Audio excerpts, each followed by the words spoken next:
मकर संक्रांतीला सुगड पूजन करण्याची परंपरा फार खास मानली गेली आहे किंवा सुगड पूजन सुद्धा अनेक भागात आपापल्या पद्धतीनं केलं जातं. ही रीत म्हणजे सौभाग्याची पूर्णता आणि स्थैर्याचं प्रतीक आहे. पण सुगड म्हणजे नेमकं काय? तर सुगड म्हणजे गव्हाची कणस, ऊस, ज्वारी, बाजरी, हरभरा, तीळ, खोबरं, गूळ अशा धान्यांनी आणि नैसर्गिक वस्तूंनी भरलेला सौभाग्याचा काळ्या किंवा तांबड्या मातीचा कलश असतो. लग्नानंतर पहिली 5 वर्ष स्त्रीच्या जीवनात सौभाग्याची परीक्षा आणि स्थिरतेचा काळ मानली जातात. अनेक भागात 5व्या वर्षी सुगड देणं म्हणजे संसार आता स्थिर झाला आहे अशी कृतज्ञतेची भावना असते.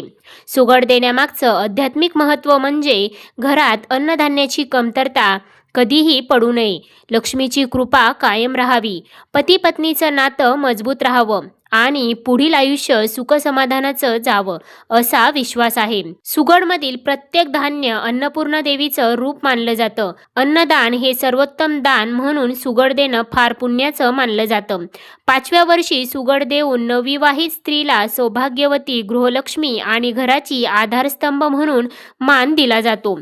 थोडक्यात सांगायचं झालं तर सुगड म्हणजे संसार भरभरून चालावा यासाठी दिलेला आशीर्वादाचा कलश असतो. या प्रत्येक वस्तूतून स्त्रीला सांगितलं जातं, तू फक्त संसार करणारी नाही तर तू सौभाग्य, समृद्धी आणि शक्तीचं प्रतीक आहेस. अशा सुंदर परंपरा जपणं म्हणजे आपल्या संस्कृतीचा सन्मानच नाही का?